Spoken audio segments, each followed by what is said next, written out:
1.5 বছর আগে কাতারে স্ট্রোক করেছিলেন। সেই স্ট্রোক করার কারণে ওনার পুরো বাম অংশটা অবশ হয়ে যায়।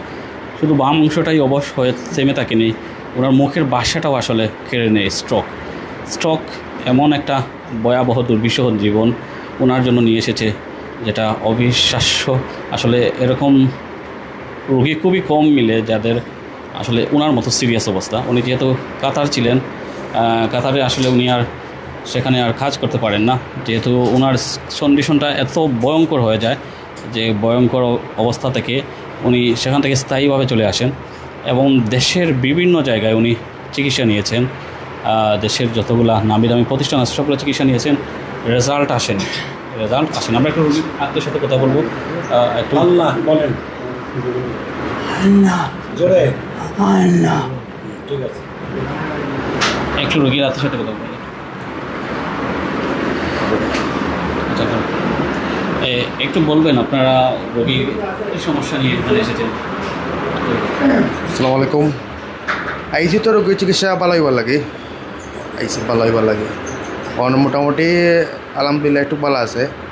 আইজিল প্রায় 14 বার দিছি ও চিকিৎসা আকুপাংচার নাম হইল চিকিৎসা, নাম হইল আকুপাংচার ও দিছি। মোটামুটি একটু ভালো আছে, কিন্তু জবানটা আর কি আইসে না, বুঝছেন, একটু ভালো আছে। আর তাই আসলা প্রবাসে আসলা প্রায় 1 বছর 6 মাস আগে রানিং আর কি এই যে চিকিৎসা দিনের, বুঝছেন নি।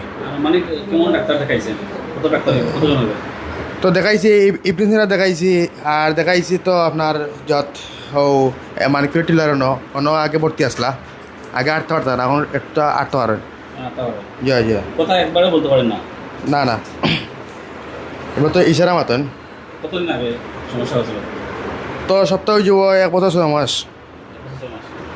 ওকে, সো যে কারণে বলতেছিলাম আকুপাংচার এবং পিআরপি এমন একটা চিকিৎসা, যখন এই চিকিৎসা চলে তখন কোনো ধরনের আসলে মেডিসিন দেওয়া হয় না।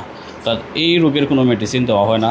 অন্যান্য যদি রোগ থাকে, প্রেশার, ডায়াবেটিক্স, কোলেস্ট্রল, সেগুলোর যে চিকিৎসা রোগগুলো যে আছে, ওষুধগুলো আছে, সেগুলো আসলে অনেক ক্ষেত্রে কন্টিনিউ করা হয়, অনেক ক্ষেত্রে আবার বন্ধ করে দেওয়া হয়। এটা ডাক্তারে নির্ধারণ করে থাকেন। তবে যেখানে বলতেছি যে এখানে ঔষধবিহীন চিকিৎসা, কোনো ধরনের ঔষধ দেওয়া হয় না। অনেকে 2-4 দিনের জন্য ওষুধ নেন, যাদের আসলে বেশি পেইন থাকে তাদের ক্ষেত্রে শুধুমাত্র 2-4 দিনের জন্য। অর্থাৎ আমরা যেটা বলছি, আপনারা জানেন যখন মেডিসিন খাওয়া হয়, বিশেষ করে পেইন কিলার এবং স্টেরয়েড এমন একটা ঔষধ, এমন একটা মেডিসিন যেটা খাওয়ার ফলে কিডনি তো ড্যামেজ হওয়ার সম্ভাবনা হাইলি থাকে এবং শরীরের বিভিন্ন অঙ্গ প্রত্যঙ্গের যে সমস্যা সেটা খুবই বেড়ে যায়। অর্থাৎ এখানে আপনারা দেখতে পাচ্ছেন একজন প্রবাসী, তিনি গাড়ে সমস্যা এবং সেই সাথে কোমরের সমস্যা। আমরা যতগুলো কেস এখানে দেখতেছি তাদের মধ্যে অধিকাংশই হচ্ছে প্রবাসী, যারা পৃথিবীর বিভিন্ন দেশে থাকেন, বিশেষ করে মিডল ইস্টে যারা থাকেন এবং ইউরোপিয়ান কান্ট্রিতে থাকেন। তাদের গাড়ে ব্যথা, কোমর ব্যথা একটা বড় সমস্যা। কেন অনেক সময় বাঁকা হয়ে কাজ করতে হয়, বাড়ি কাজ করতে হয়। সেই বাড়ি কাজ করতে গিয়ে মূলত তাদের জীবনে একটা ভয়ঙ্কর দুর্বিষহ ঘটে যায়। তার ফলে তাদের যে ডিস্কের সমস্যা হয়ে যায়, অনেকে জানে ডিস্ক প্লাক্স হয়ে যায়, বা পিএলআইডি সমস্যা, সেই পিএলআইডি সমস্যা হয়ে যায়। তো এইসব ক্ষেত্রে রোগীদের যে সমাধান, সেই সমাধান আসলে পাওয়াটা অনেকটাই কঠিন হয়ে যাবে। আমরা অনেক রুগীকে এখানে আসতে দেখেছি, যারা ভারতের চেন্নাইতে গিয়েছেন, মাদ্রাজে, হায়দ্রাবাদে, কলকাতাতে, সেখানে চিকিৎসা নিয়ে ফেরত হয়েছেন। বাংলাদেশের যতগুলা সরকারি প্রতিষ্ঠান আছে, পাশাপাশি বেসরকারি প্রতিষ্ঠান আছে, সেখানেও তারা আসলে চিকিৎসা নিয়েছেন, কিন্তু তাদের যে হতাশা, সেই হতাশা। আমরা একজন রোগীকে দেখিয়েছিলাম, আপনারা জানেন, গত পরশু যিনি চেন্নাইতে গিয়ে কোমরে অপারেশন করেছেন, কিন্তু চেন্নাইতে গিয়ে কোমরে অপারেশন করে ওনার জীবনটা আসলে আরও বিভীষিকাময় হয়ে যায়।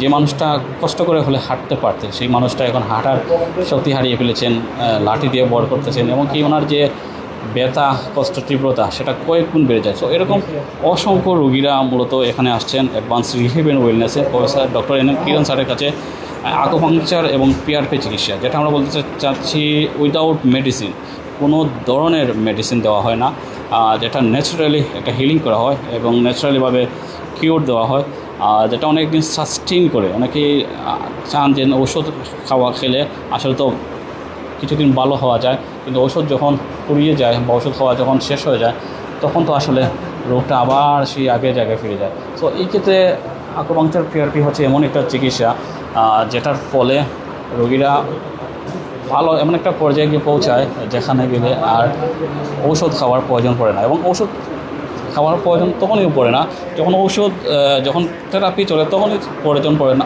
পরবর্তীতে পড়ে না। তবে কিছু কিছু কেস ডিফারেন্ট আছে, যাদের আমরা যে বলছিলাম ডায়াবেটিক্স জনিত সমস্যা বা অন্যান্য যে সমস্যা আছে, আমরা যদি বলে থাকি কোলেস্ট্রল, প্রেশার, এইগুলো থাকতে ডাক্তার একটু কনসিডার করেন সেই ওষুধগুলো কন্টিনিউ করবেন কি করবেন না, সেটা অনেকটা ডাক্তারের বিষয়। তো আমরা যেটা দেখতেছিলাম এখানে যে আকুপাংচার এবং পিআরপি দেওয়া হয় সেটা এখন আপনারা জানেন আগামী কয়েকদিন চলবে। প্রফেসর ডক্টর কিরণ আছেন 8 তারিখ পর্যন্ত, আগামী 8 তারিখ পর্যন্ত আপনারা আসবেন। তোর মধ্যখানে একটা গ্যাপ থাকবে, স্যার রবিবারে চলে যাবেন। তারা যারা আসবেন দয়া করে ফোন দিবেন, দয়া করে ফোন দিবেন।